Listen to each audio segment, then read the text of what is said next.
Selamat pagi pemirsa, Lingkar Pagi edisi Jumat 15 Agustus 2025 kembali hadir menemani Anda. Beragam berita aktual dari seluruh Nusantara akan hadir dalam 60 menit ke depan. Bersama saya Mel Pratiwi, berikut Lingkar Pagi selengkapnya.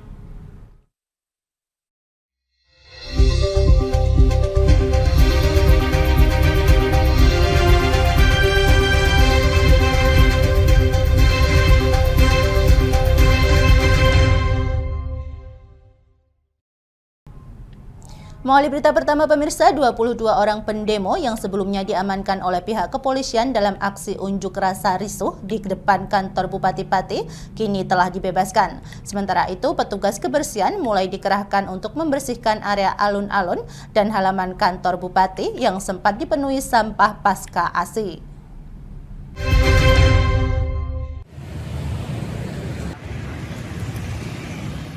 Sebanyak 22 pendemo yang diamankan polisi dalam aksi demonstrasi yang berlangsung ricuh di depan kantor Bupati Pati resmi dibebaskan pada Rabu 13 Agustus 2025 malam. Sementara itu, kondisi kawasan alun-alun dan halaman pendopo yang sempat terbengkalai akibat aksi massa kini mulai dibersihkan oleh petugas kebersihan. Mereka difokuskan untuk mengangkut tumpukan sampah yang berserakan baik di sekitar alun-alun maupun di halaman kantor Bupati. Terlihat 2 unit mobil water cannon serta sejumlah kendaraan taktis milik kepolisian masih disiagakan di lokasi. Personel gabungan TNI Polri juga tampak berjaga di sekitar pendopo untuk memastikan situasi tetap aman dan kondusif. Sementara itu, Pati, salah satu koordinator penggalangan donasi dari Aliansi Masyarakat Pati Bersatu, menyampaikan bahwa pertanggal 14 Agustus 2025 ia telah menutup jalur donasi. Namun, posko aksi masih tetap dibuka untuk mengawal hak angket pemakzulan Bupati. Hari ini kita sudah bersihkan semua, sudah kondisi steril, dan sambil menunggu hak angket berjalan kita tidak akan melakukan demo. Tapi posko sudah ditutup ya Mas? Sudah ditutup hari ini. Informasi yang kemarin ada sejumlah massa aksi yang ditahan polisi Mas, seperti apa kabarnya? Yang ditahan oleh polisi sudah kita urus dan kita suruh pihak polisi untuk membebaskan semua. Tapi sudah dibebaskan semua ya? Sudah dibebaskan. Mas, mungkin harapannya Mas untuk warga? Harapan untuk warga, pihak untuk masyarakat Kabupaten Pati tetap meminta untuk Bapak Bupati Sudewo untuk segera turun dari jabatannya untuk itu tuntutan dari masyarakat Kabupaten Pati. Kalau tidak turun, kita tetap akan menjalankan aksi demo lagi lebih besar dari yang kemarin. Oke, siap. Ia menambahkan jika upaya melalui jalur legislatif tersebut gagal, massa mengancam akan kembali turun ke jalan dengan jumlah yang lebih banyak. Dari Pati, Mutia Parasti, Lingkar TV melaporkan. Kita beralih ke Kota Semarang pemirsa. Asosiasi Pimpinan Perguruan Tinggi Hukum Indonesia atau APPTHI mencatat penurunan jumlah mahasiswa baru di perguruan tinggi swasta mencapai hingga 40%. APPTHI menyatakan keprihatinannya atas kebijakan penerimaan mahasiswa baru jalur mandiri di perguruan tinggi negeri berbadan hukum yang dinilai berdampak serius terhadap keberlangsungan PTS di Indonesia.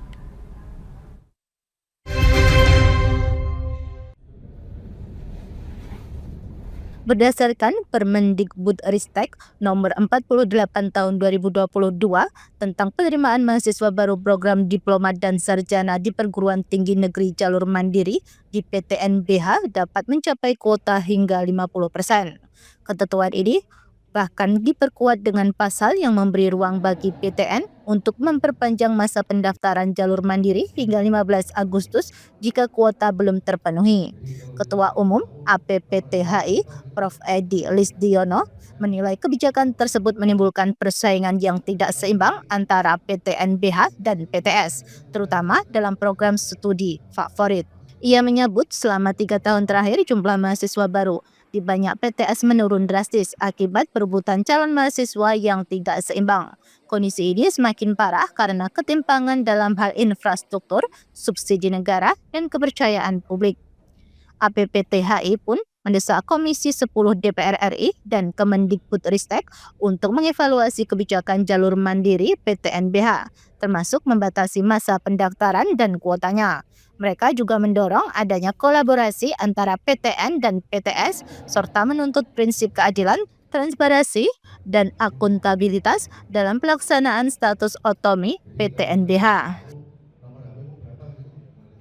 Jadi kami sebagai kalangan perguruan tinggi swasta merasa keberatan terkait tentang tadi yang saya sampaikan untuk kepada Kementerian Dinas Diti dan kemudian Komisi 10 terkait kebijakan pada penerimaan perguruan tinggi negeri. Ibaratnya kan perguruan tinggi swasta kan menjadi penadah, istilahnya kan yang kedua, ketiga, dan sebagainya. Itu masing-masing merasa ada prihatin bagaimana penerimaan. Makanya kami bersama Pak Sekjen terkait ada penerimaan yang misalkan gelombang pertama, gelombang kedua mandiri, itu kami merasa keberatan. Oleh karena itu pada pemerintah melalui Kementerian Sains Dikti, ibaratnya kan mari kita berpikir ke depan. Swasta itu perguruan tinggi swasta menjadi penopang kepada negara. Swasta itu menjadi bagian menyedarkan kehidupan bangsa. Oleh karena itu, mari kita berpikir ke depan. Sama-sama negeri itu dibatasi terkait penerimaan masanya.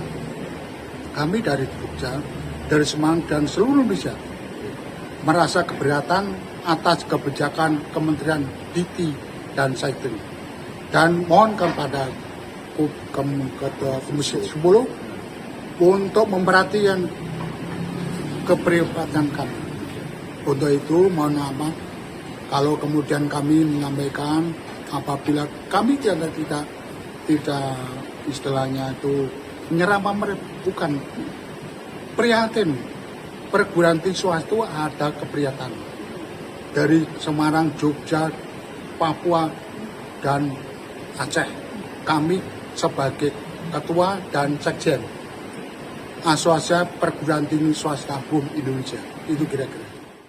Sementara itu, Sekretaris Jenderal APPTHI Prof. Iwan Satriawan menyebut tren penurunan jumlah mahasiswa di PTS sudah terlihat sejak tahun lalu. Beberapa kampus yang biasanya menerima 7.000 mahasiswa tahun lalu hanya mendapatkan sekitar 4.000, bahkan ada yang hanya 3.800 mahasiswa.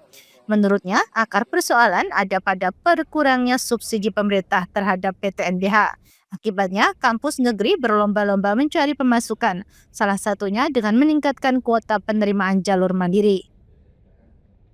Dari tahun lalu ya. Kalau tahun ini kita belum tahu datanya, tetapi tahun lalu itu sudah ada jumlah mahasiswa dari beberapa perguruan tinggi swasta yang biasanya mereka menerima 7.000 mahasiswa, hanya dapatnya 4.300. Ada yang biasanya terima 7.000 dapatnya cuma 3.800. Itu kan hilangnya hampir sepertiga ya. Itu tahun lalu ya Pak? Itu tahun lalu. Nah tahun ini memang belum final ya. Orang masih menerima sampai September, tetapi dibandingkan data yang ada sekarang itu terjadi penurunan dibandingkan tahun lalu pada bulan dan hari yang sama. Lebih parah berarti Pak. Dan kondisinya semakin ya parah gitu. Ya tadi sudah disampaikan oleh Prof. Edi ya. Jadi kan akarnya adalah kebijakan negara ya. Bagaimana kemudian negara bersikap lebih adil kepada perguruan tinggi negeri dan swasta. Dari Kota Semarang, Rizky Syahrul, Lingkar TV melaporkan. Melalui berita pertama, pemirsa, mendapat tekanan dari demonstran, Dewan Perwakilan Rakyat Daerah Kabupaten Pati resmi membentuk panitia khusus hak angket untuk mengkaji potensi pemakzulan Bupati Pati. Pansus yang diketuai Teguh Bandang Waluya ini dijadwalkan melakukan percepatan pembahasan agar segera dibawa ke rapat paripurna.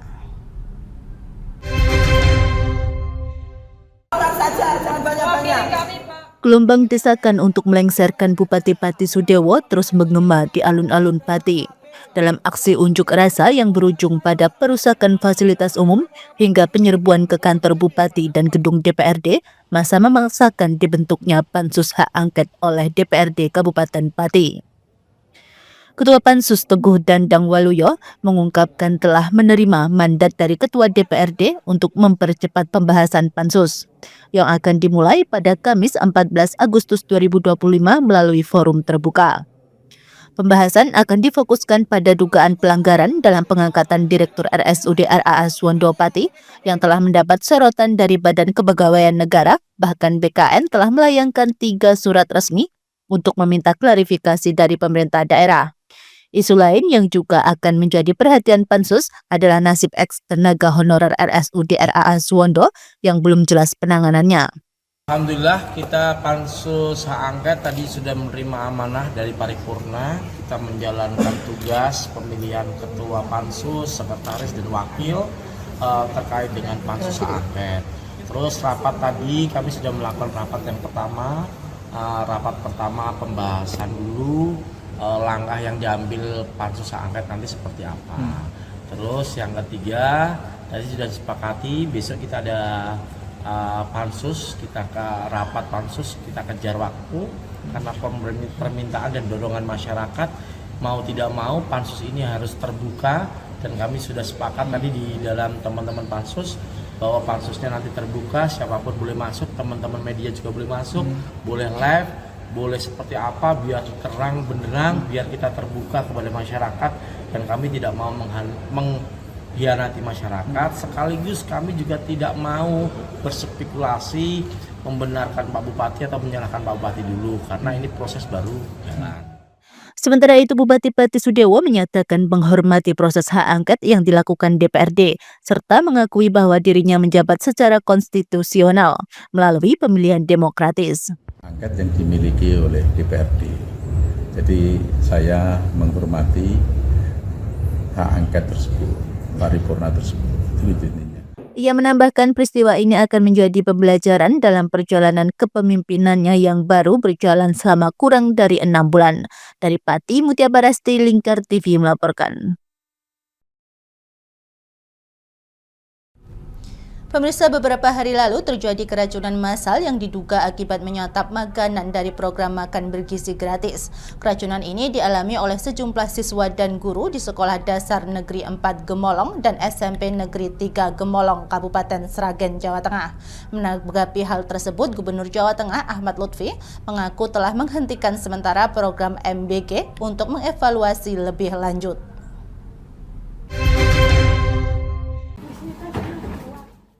Program makan bergizi gratis di 2 sekolah yakni SDN 4 Gemolong dan SMPN 3 Gemolong Kabupaten Sragen terpaksa dihentikan sementara waktu.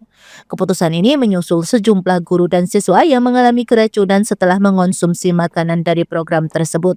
Gubernur Jawa Tengah Ahmad Lutfi mengatakan, selain menghentikan sementara, ia juga membuka posko kesehatan 24 jam di kedua sekolah itu untuk menerima laporan apabila terdapat kasus serupa di kemudian hari. Lebih lanjut, Ahmad Lutfi menjelaskan bahwa para korban keracunan baik guru maupun siswa tidak ada yang sampai harus menjalani rawat inap di rumah sakit, melainkan hanya menjalani perawatan jalan. Pemerintah Provinsi Jawa Tengah berencana segera melakukan laporan dan koordinasi dengan Badan Gizi Nasional di tingkat pusat untuk menggelar rapat bersama guna menyelaraskan dan memperbaiki pelaksanaan program ini. Berhentikan dulu MBG-nya. Yang kedua, kita sudah buka posko terkait dengan kesehatan 24 jam. Dan sampai hari ini tidak ada yang dirawat. Artinya tidak ada dirawat inap, dia hanya rawat jalan. Ini hasilnya kita labkan di Jawa Tengah, tapi kondisi bagi anak-anak kita sudah sehat semua. Ini kan di Jawa Tengah bukan pertama kali atau mungkin akan ada evaluasi terhadap SPPG? Kita akan melakukan lapor dan koordinasi dengan MBG Pusat untuk melakukan rapat bersama dalam rangka menselaraskan program, terutama ada beberapa kejadian lagi. Sementara itu, Kepala Dinas Kesehatan Jawa Tengah Yunita Diah Suminar mengungkapkan bahwa sampel makanan yang menyebabkan keracunan pada 196 orang tersebut kini sedang diperiksa di laboratorium provinsi untuk mengetahui penyebab pastinya. Langkah selanjutnya adalah menunggu instruksi dari Badan Gizi Nasional Pusat yang untuk sementara waktu juga telah memutuskan penghentian program MBG ini. Pihak Dinas Kesehatan Jawa Tengah juga melakukan pemeriksaan menyeluruh terhadap alat makan dan dapur penyedia MBG sebagai bagian dari upaya investigasi. Maka sampel makanannya sekarang diperiksa di provinsi untuk melihat apa penyebabnya. Terus apa langkahnya? Bupati dengan Dinas Kesehatan sudah turun, kemudian Pak Gubernur juga sudah mantau, berhenti dulu 2 hari untuk evaluasi, tapi nanti nunggu instruksi dari BGN. Ini akan sementara dilanjutkan, berhenti atau kemudian mulai lagi. Prinsipnya itu. Jadi dari Dinas Kesehatan pantauan ini adalah untuk pelayanan kesehatan posko 24 jam ditambah dengan apa? Berhenti dulu dan lihat alat makannya, dapurnya, gitu. Karena semua bisa menyebabkan gangguan.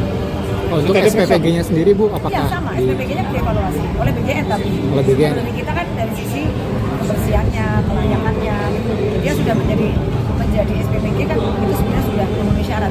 Tapi sekali lagi mengolah makanan itu nggak hanya alat, tapi orangnya juga, kemudian prosedur yang dilakukan. Gitu.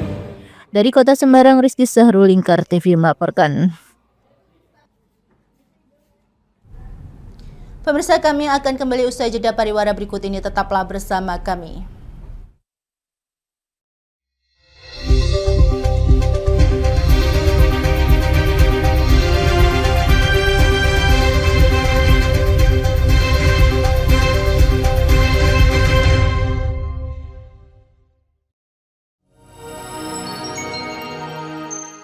Selain si retinol ini, kalau gitu ngomongin retinol, apa sih dok sebenarnya retinol itu? Bagus nih programnya. Yang saat ini ya kayaknya sudah beberapa tahun yang Wah, lalu. boleh banget nih ditonton setiap hari. Meanwhile,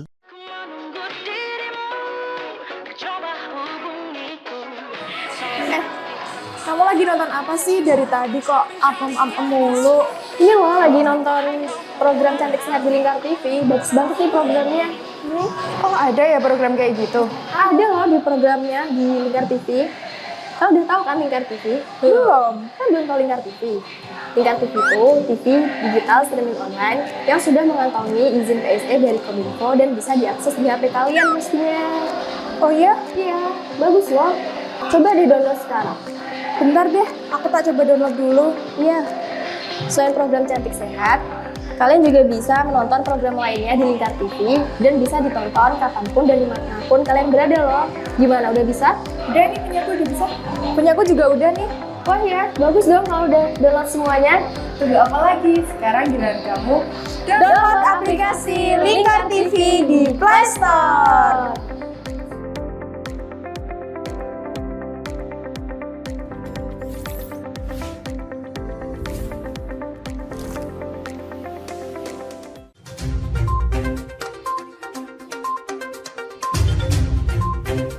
Merangkum semua peristiwa sebagai berita yang penuh fakta.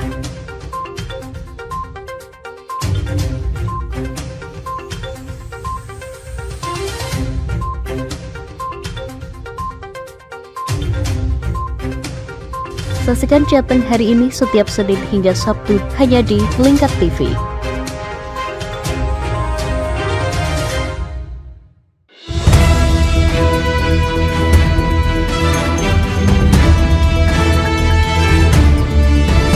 Menemani pagi Anda dengan menyajikan berita nasional dan regional yang dikupas secara akurat dan aktual untuk awali hari. Dalam Lingkar Pagi, setiap Senin hingga Sabtu jam 8 pagi hanya di Lingkar TV.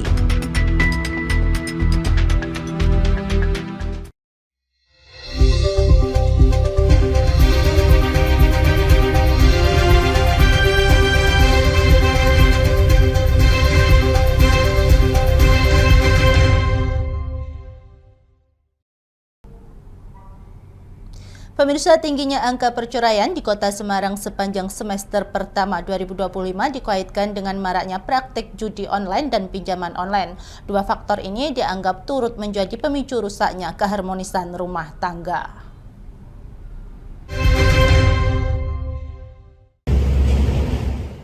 Berdasarkan data Pengadilan Agama Kota Semarang, sepanjang semester pertama tahun 2025, tercatat sebanyak 1.442 perkara perceraian. Mayoritas perkara diajukan oleh pihak istri melalui cerai gugat. Dari total jumlah tersebut, sebanyak 1.121 adalah cerai gugat yang diajukan oleh pihak istri dan 321 lainnya cerai talak yang diajukan pihak suami. Untuk cerai gugat, 891 perkara telah dikabulkan, 106 dicabut dan 81 lainnya masih dalam proses persidangan. Sementara untuk cerai talak, 217 perkara dikabulkan, 44 dicabut dan 19 dinyatakan tidak diterima. Panitera Muda Hukum Pengadilan Agama Semarang, Muhammad Edward, mengungkapkan bahwa masalah ekonomi menjadi faktor utama yang mendorong banyaknya cerai gugat. Di antaranya adalah praktek judi online dan pinjaman online yang kasusnya telah melebihi 10 perkara dan cenderung meningkat dalam 6 bulan terakhir. Konflik yang berkepanjangan dan gaya hidup konsumtif juga seringkali menjadi pemicu perceraian. Jumlah perkara perceraian ini juga tercatat meningkat dibandingkan periode yang sama pada tahun lalu. Di semester pertama 2024, tercatat 1.342 perkara terdiri dari 1.009 cerai gugat dan 333 cerai talak. Lebih mapan artinya istrinya, termasuk masalah ekonomi, kurang nafkah dari ekonomi. Itu ya terus istri bekerja. Itu rata-rata mayoritas didominasi oleh faktor ekonomi. Kalau kita bandingkan dengan data di 2024, untuk per semester pertama cerai gugat itu ada 1.009 perkara. Untuk cerai talak 2024 itu 333 perkara. Jadi selisihnya sedikit. Fenomena ini tentu menjadi peringatan bersama bahwa masalah ekonomi dan perilaku konsumtif, termasuk kecanduan judi online maupun kebiasaan berhutang di pinjol, dapat mengancam keutuhan rumah tangga. Oleh karena itu, Pengadilan Agama Semarang menghimbau pasangan suami istri untuk lebih bijak mengelola keuangan dan menjauhi praktik yang beresiko menimbulkan konflik hukum maupun keluarga. Dari Kota Semarang, Sahril Muaz, Lingkar TV melaporkan.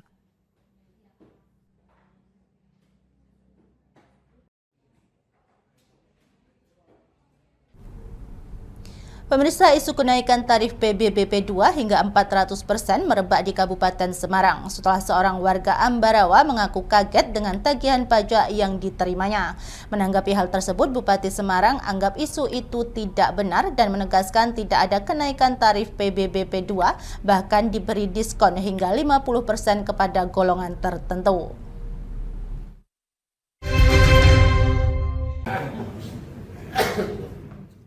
Isu kenaikan tarif PBBP 2 hingga 400% di Kabupaten Semarang ramai diperbincangkan dalam 2 hari terakhir.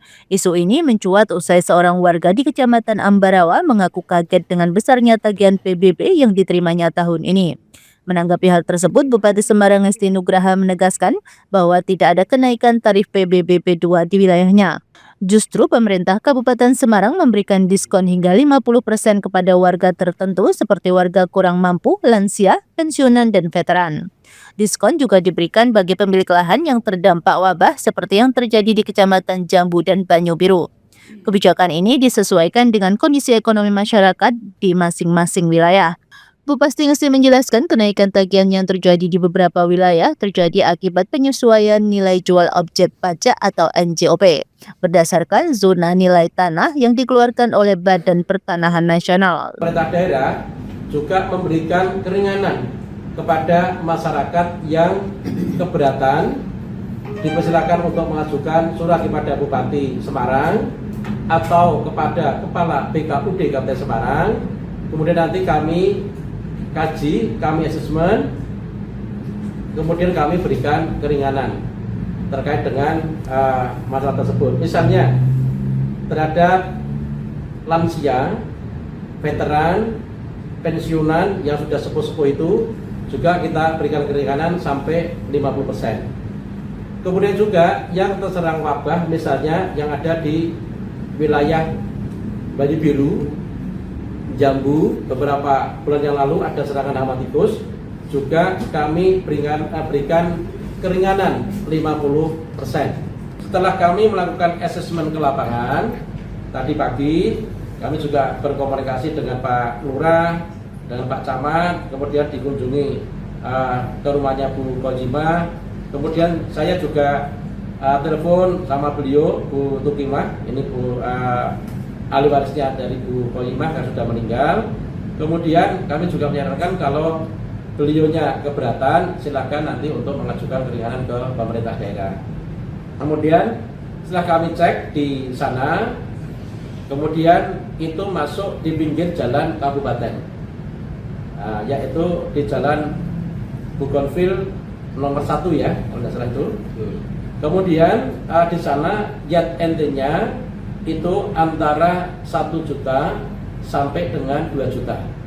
Kemudian yang terkini tadi dari tim atau petugas pemeriksa di BKUD yang ke lapangan didampingi oleh Pak Lurah Baran, ini bahwa tanah milik Bu Tukimah yang atas nama SPPT Bu Kojima ini kurang lebih aplikasinya atau harga kisarannya rata-rata sekitar 1,5 juta rupiah.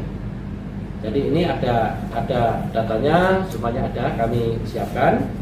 Kemudian dengan kondisi yang ada ini, apabila masyarakat Kabupaten Semarang yang keberatan terhadap pembayaran pajak bumi bangunan, terutama dalam tanda kutip yang naik setelah adanya penyesuaian NCUP, dipersilakan untuk mengajukan keberatan yang nantinya akan kami lanjuti dengan pemberian keringanan.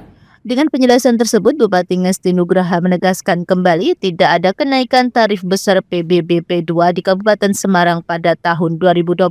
Dari Kabupaten Semarang, Hesti Imaniar, Lingkar TV melaporkan.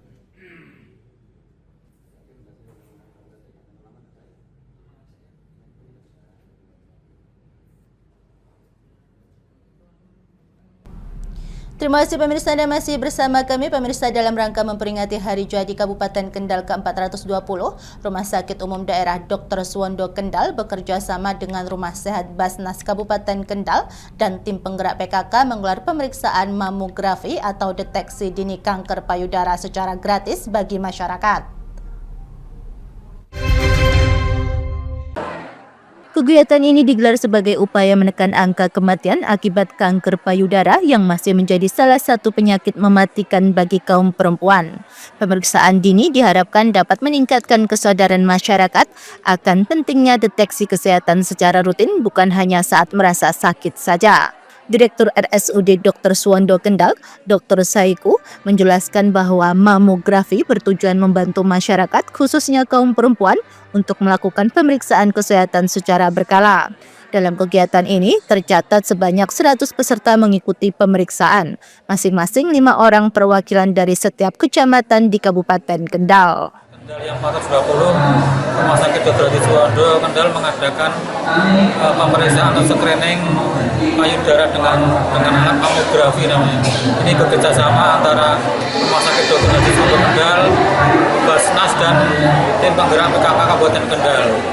Dan ini tidak dipungut biaya. Pasien rata-rata dari mana ini, Pak? Ini dari daftar yang sudah masuk ini ada 100 orang dari semua kecamatan yang ada di Kabupaten Kendal, ada 20 kecamatan. Rata-rata mereka mengirim 5 peserta yang akan di screening. Pak, harapannya dengan adanya screening payudara ini, Pak? Harapannya memberi edukasi pada masyarakat. Jadi kalau ke rumah sakit jangan hanya pas sakit saja, tapi ketika mereka masih sehat perlu diadakan pemeriksaan sehingga penyakitnya tidak dalam keadaan lebih lanjut, berarti dideteksi secara dini. Harapannya edukasi seperti itu kepada masyarakat. Bupati Kendal, Diah Kartika Permanasari, mengapresiasi langkah RSUD, Basnas, dan tim penggerak PKK yang telah membantu meringankan beban masyarakat melalui pemeriksaan gratis ini. RSUD dan tim penggerak PKK ini, kegiatan ini 20 kecamatan itu ada semuanya karena kita berkolaborasi dengan tim penggerak PKK. Masing-masing PKK kecamatan itu memberangkatkan 5 ya, sehingga tentunya keseluruhan yang ada di Kabupaten Kendal. Ya, harapan kami dengan adanya deteksi dini ini, para ibu-ibu ini mengetahui lebih dini apabila terjadi ya sesuatu yang tidak diinginkan. Karena kita ketahui bersama ini untuk angka kematian kanker payudara itu cukup tinggi, sehingga kita berkolaborasi mengadakan kegiatan pemeriksaan mamografi. Ini hanya pemeriksaan aja atau sampai dengan pengobatan ketika ada temuan? Nanti kalau ada tindak lanjutnya ada. Tetap gratis ya? Gratis. Ya. Ini kan pemeriksaan selama 10 hari. Karena satu pasien ternyata kan memang membutuhkan waktunya ya lama, sekitar. Kalau untuk itu tadi itu alat apa? Alat pendeteksinya. Pendeteksinya itu aja satu pasien 20 menit dan RSUD Kabupaten Kendal baru punya satu, sehingga sehari hanya mau melayani sekitar 10 aja. Bupati Tika menambahkan jika hasil pemeriksaan ditemukan indikasi kanker, maka perlu segera dilakukan pemeriksaan lanjutan agar tidak sampai jatuh korban jiwa. RSUD Kendal siap membantu penanganan lebih lanjut. Angka kematian akibat kanker payudara di Kendal diperkirakan mencapai 5 hingga 10%. Dengan adanya deteksi dini ini diharapkan penderita dapat segera mendapatkan penanganan sehingga peluang sembuh lebih besar. Dari Kendal, Jawa Tengah, Wahyudi, Lingkar TV melaporkan.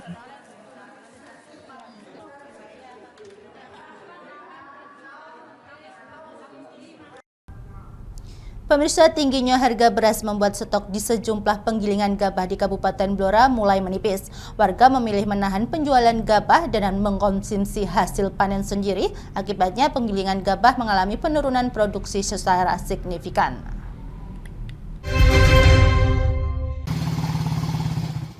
Sejumlah penggilingan gabah di Kabupaten Blora, Jawa Tengah mengalami kekurangan pasokan gabah. Aktivitas penggilingan bahkan terhenti karena kosongnya stok yang dapat diproses menjadi beras.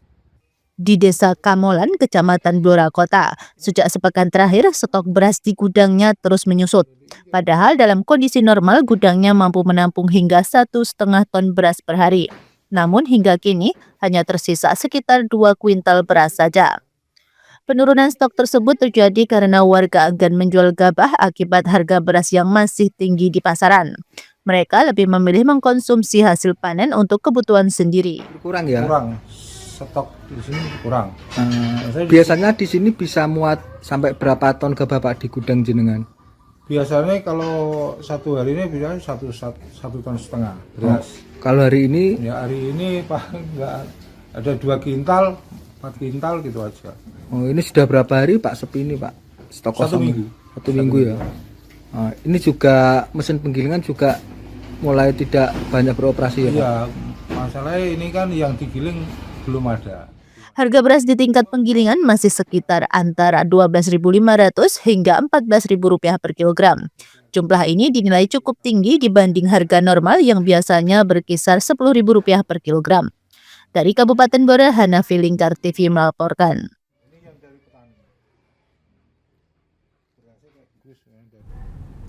Pemirsa, kami akan kembali usai jeda pariwara berikut ini, tetaplah bersama kami.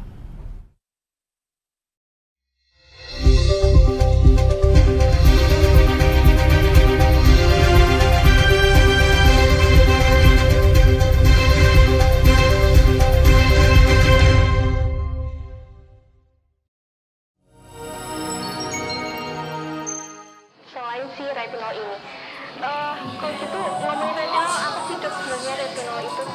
Bagus nih programnya. Yang saat ini ya kayaknya sudah beberapa tahun yang Wah, lalu. boleh banget nih ditonton setiap hari. Meanwhile,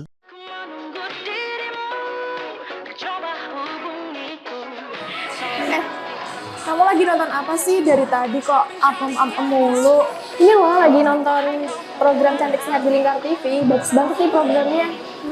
Oh, ada ya program kayak gitu? Ada loh di programnya di Lingkar TV. Kamu udah tahu kan Lingkar TV? Belum. Kan belum tahu Lingkar TV. Lingkar TV itu TV digital streaming online yang sudah mengantongi izin PSE dari Kominfo dan bisa diakses di HP kalian mestinya. Oh iya? Iya, bagus loh. Coba di-download sekarang. Bentar deh, aku tak coba download dulu. Iya. Selain program Cantik Sehat, kalian juga bisa menonton program lainnya di Lingkar TV dan bisa ditonton kapanpun dan dimanapun kalian berada loh. Gimana, udah bisa? Udah nih, punyaku udah bisa. Punyaku juga udah nih. Wah ya, bagus dong kalau udah download semuanya. Tunggu apa lagi? Sekarang giliran kamu download aplikasi Lingkar TV di Play Store.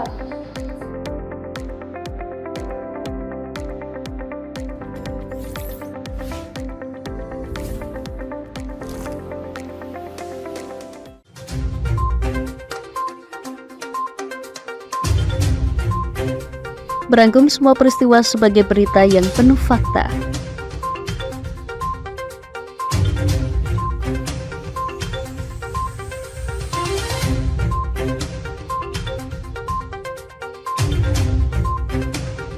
Saksikan Jateng hari ini setiap Senin hingga Sabtu hanya di Lingkar TV.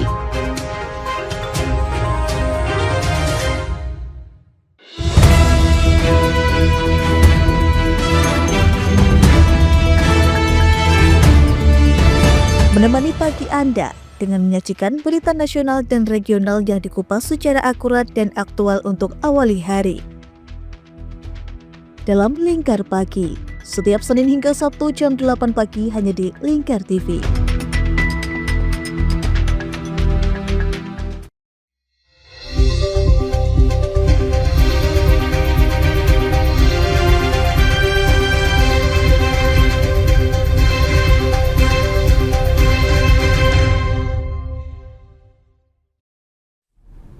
Terima kasih pemirsa, Anda masih bersama kami. Pemirsa, pohon kurma yang ditanam belasan tahun lalu di halaman Masjid Agung Al-Jami, Kauman, Kota Pekalongan, akhirnya panen perdana pada Rabu 13 Agustus. Giatno, pengurus masjid, menyatakan panen ini menjadi momen istimewa setelah menunggu bertahun-tahun.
Berapa pohonnya, Pak? Usia itu 15 sampai 20 tahun.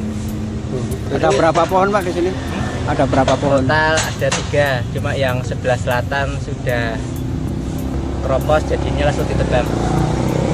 Ini jenis kurmanya apa nih? Jenis kurma belum diketahui. Rencananya setelah panen mau diapakan Pak kurmanya? Jadi ntar paling dikonsumsi buat jamaah, pengurus sama jamaah.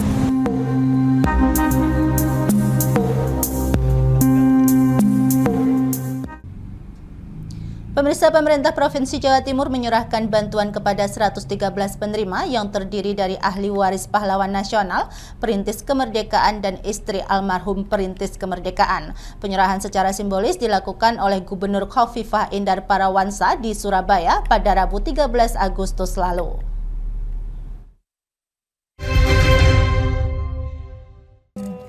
Pemerintah Provinsi Jawa Timur menyalurkan bantuan untuk keluarga pahlawan dan perintis kemerdekaan.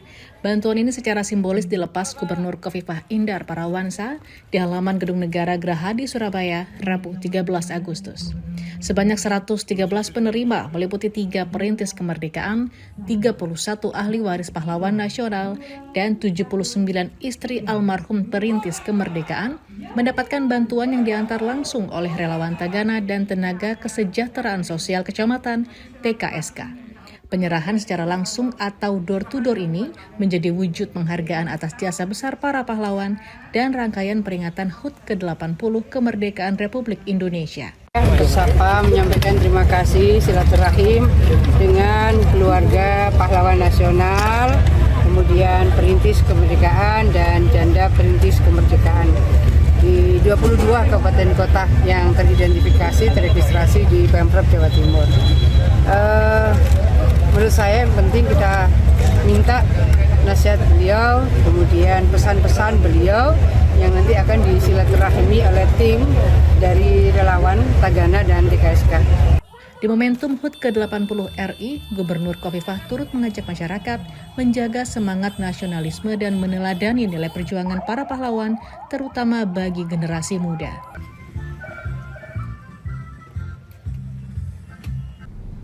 Pemirsa, Kementerian Kehutanan tengah merampungkan aplikasi tracking untuk mendeteksi keberadaan pendaki di Gunung Rinjani. Menteri Kehutanan Raja Juli menyampaikan aplikasi ini akan mulai beroperasi pada akhir September 2025 untuk meningkatkan pengawasan dan keselamatan pendaki.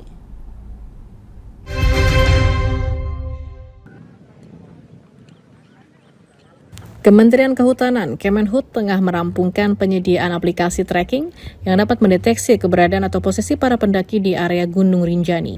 Menteri Kehutanan Raja Juli Antoni saat ditemui di kantor Kemenhut, Jakarta, Rabu 13 Agustus mengatakan aplikasi tersebut merupakan produk kolaborasi bersama Federasi Mountaineering Indonesia (FMI) dan telah diuji coba.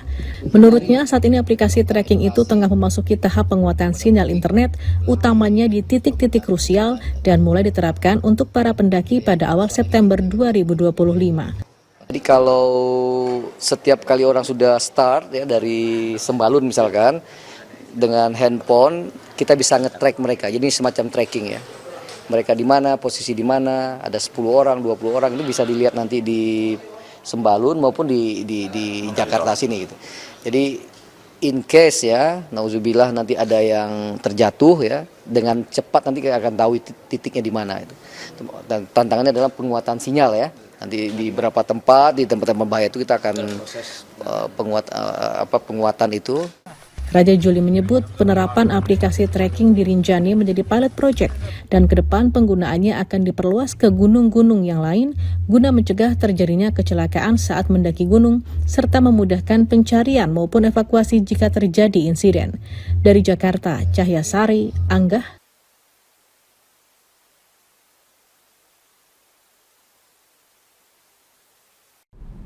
Pemirsa, Kementerian Kehutanan mewajibkan pendaki Gunung Rinjani memiliki pengalaman mendaki gunung lain sebelumnya. Aturan ini merupakan bagian dari SOP baru yang berlaku sejak pembukaan pendakian pada 11 Agustus 2025 guna memastikan keselamatan para pendaki. Kementerian Kehutanan menerapkan standar operasional prosedur (SOP) baru dalam pembukaan kembali pendakian di Gunung Rinjani pada 11 Agustus 2025. Dalam konferensi pers yang digelar di Gedung Kemenhut Jakarta Rabu 13 Agustus, Menteri Kehutanan Raja Juli Antoni mengatakan salah satu syarat yang wajib dipenuhi adalah pengalaman mendaki di tempat lain.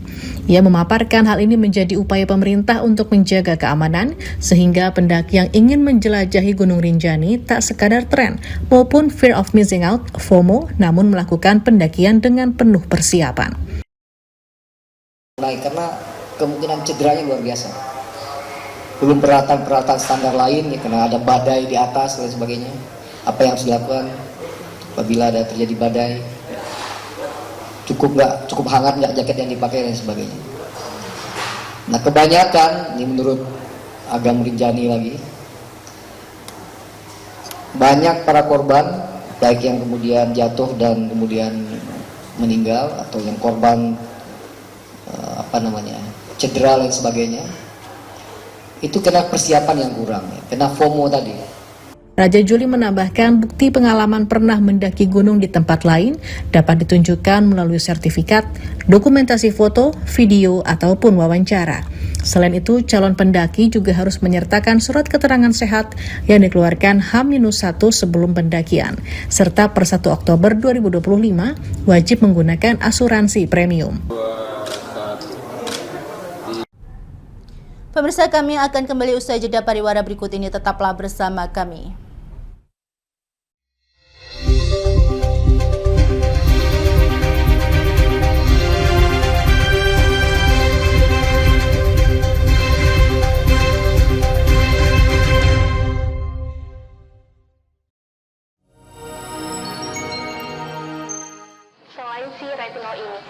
Kalau gitu ngomong retinol, apa sih dok sebenarnya retinol itu?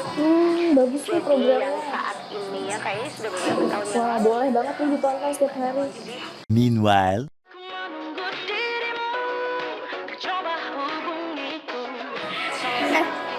Kamu lagi nonton apa sih dari tadi kok apem-apem mulu? Ini loh lagi nonton program Cantik Sehat di Lingkar TV. Bagus banget nih programnya. Oh, ada ya program kayak gitu? Ada loh di programnya di Lingkar TV. Kau udah tahu kan Lingkar TV? Belum. Kan belum tahu Lingkar TV. Lingkar TV itu TV digital streaming online yang sudah mengantongi izin PSE dari Kominfo dan bisa diakses di HP kalian mestinya. Oh iya? Iya, bagus loh. Coba di-download sekarang. Bentar deh, aku tak coba download dulu. Iya. Selain program Cantik Sehat, kalian juga bisa menonton program lainnya di Lingkar TV dan bisa ditonton kapanpun dan dimanapun kalian berada loh. Gimana, udah bisa? Udah nih, punyaku udah bisa. Punyaku juga udah nih. Wah ya, bagus dong kalau udah download semuanya. Tunggu apa lagi? Sekarang giliran kamu download aplikasi Lingkar TV di Play Store.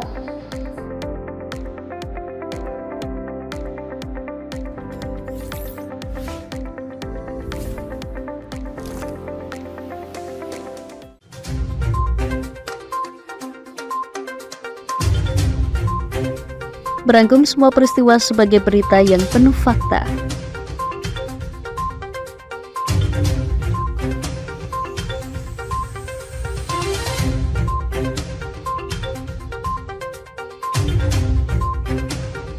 Saksikan Jateng hari ini setiap Senin hingga Sabtu hanya di Lingkar TV.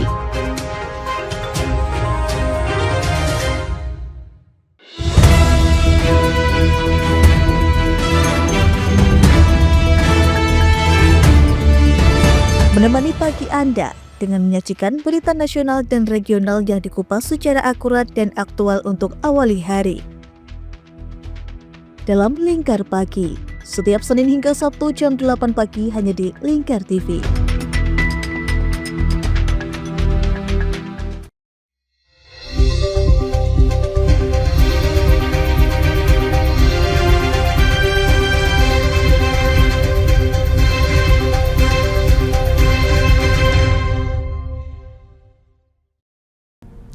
Pemirsa, Direktur Utama PT Sritek, Iwan Kurniawan Lukminto, membantah keterlibatannya dalam kasus dugaan korupsi pemberian kredit dari Bank BUMN kepada perusahaannya, yang mengaku hanya menandatangani dokumen atas perintah Presiden Direktur Sritek.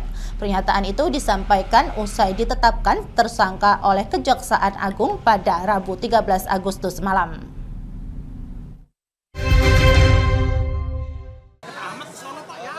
Direktur Utama PT Sritek Iwan Kurniawan Lukminto alias IKL menyebut penandatanganan dokumen kredit perbankan atas perintah Presiden Direktur Sritek yang mengaku tak terlibat dalam dugaan korupsi pemberian kredit PT Bank BJB, PT Bank DKI, dan PT Bank Pembangunan Jateng kepada PT Sritek dan entitas anak usaha.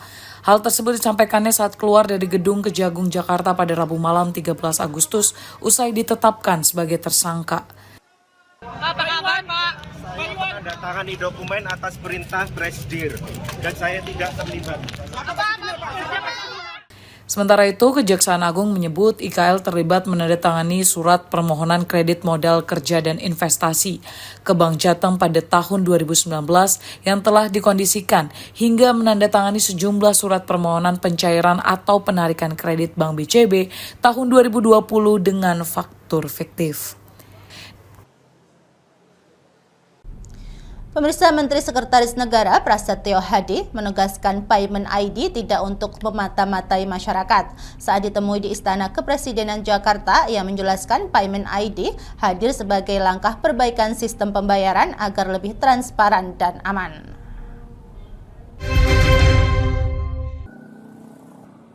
Menteri Sekretaris Negara Prasetyo Hadi mengatakan rencana pemerintah untuk meluncurkan Payment ID seharusnya tak dinilai sebagai upaya memata-matai transaksi masyarakat. Hal itu dikatakan Mensesnek saat dijumpai usai meninjau latihan upacara HUT ke-80 RI di Istana Kepresidenan Jakarta Rabu 13 Agustus. Ia menjawab pertanyaan terkait polemik Payment ID, sistem yang rencananya akan diluncurkan Bank Indonesia untuk mencatat transaksi yang berlangsung di masyarakat. Mensesnek menjelaskan Payment ID diciptakan untuk perbaikan sistem, yakni memastikan bahwa data dapat digunakan sesuai aturan melalui sistem monitoring tersebut.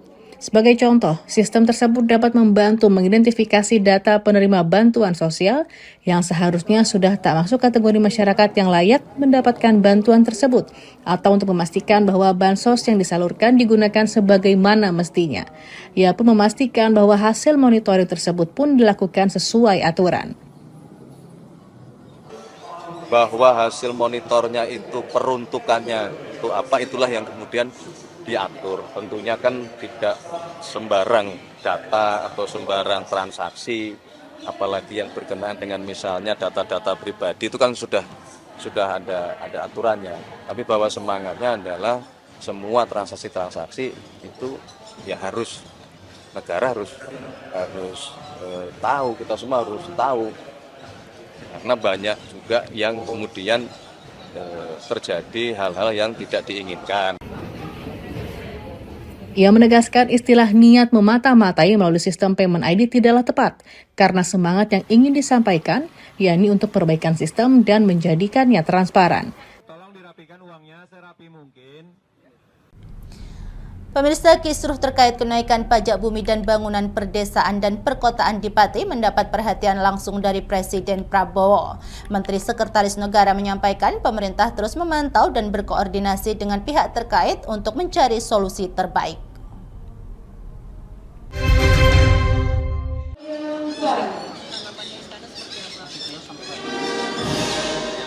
Menteri Sekretaris Negara Mensesnek Prasetyo Hadi menyebut Presiden Prabowo Subianto menyayangkan situasi yang berkembang di Kabupaten Pati, Jawa Tengah yang berujung pada unjuk rasa akibat kebijakan pemerintah setempat untuk menaikkan tarif pajak bumi dan bangunan perdesaan dan perkotaan PBBP 2 hingga 250%. Tidak hanya kebijakan, masyarakat Pati juga menilai ada sikap arogan yang ditunjukkan oleh Bupati Pati, Sudewo. Menanggapi hal tersebut, Mensesnek menyebut pemerintah pusat terus berkoordinasi dengan pihak-pihak terkait dan memonitor perkembangan situasi yang terjadi. Memohon kepada semua pihak untuk juga menahan diri, baik Pak Bupati juga secara personal kami juga berkomunikasi. Kemudian saya juga memonitor terus berkomunikasi dengan Bapak Gubernur Jawa Tengah. Semoga juga segera bisa kita cari jalan keluar terbaik, bahwa kita juga menghormati semua proses unjuk rasa yang dilakukan oleh masyarakat Pati. Mensesnek mengimbau para pejabat publik di level pusat, provinsi maupun daerah agar berhati-hati dalam menyampaikan segala sesuatu, terlebih dalam menyampaikan kebijakan yang akan berdampak kepada masyarakat.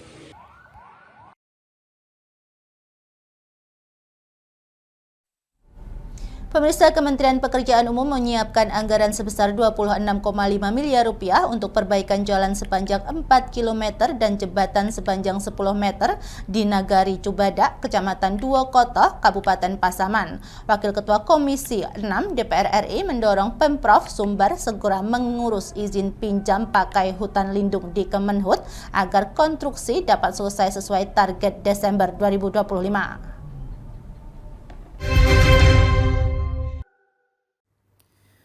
Pemerintah melalui Kementerian Pekerjaan Umum menyiapkan anggaran 26,5 miliar rupiah untuk perbaikan jalan dan jembatan di Nagari Cubadak Barat, Kecamatan Duokoto, Kabupaten Pasaman, Sumatera Barat. Wakil Ketua Komisi 6 DPR RI, Andre Rosiade, di Kabupaten Pasaman Rabu 13 Agustus mengatakan anggaran tersebut meliputi pembangunan jalan rabat beton sepanjang 4 km dengan lebar jalan 2,5 km serta 1 unit jembatan gantung dengan panjang sekitar 10 meter. Selain pembangunan jalan dan jembatan, pemerintah juga berencana membangun 1 unit base transceiver station BTS agar sejumlah nagari atau desa di sekitar kawasan itu dapat tersambung internet. Andre mendorong pemerintah provinsi segera mengurus izin pinjam pakai hutan lindung ke Kementerian Kehutanan agar proses konstruksi pembangunan jalan dan jembatan dapat dimulai pada Desember 2025. Ini paham nih. Ini kan kawasan hutan lindung, ada perizinan lingkungan dan izin pinjam pakai. Ini proses nih. Satu sisi DED dibikin, desainnya, DED ini dirapikan, lalu izin-izin lingkungan dirapikan. Jadi ini simultan semua. Ya mudah-mudahan akhir tahun 2025 sudah mulai. Ya.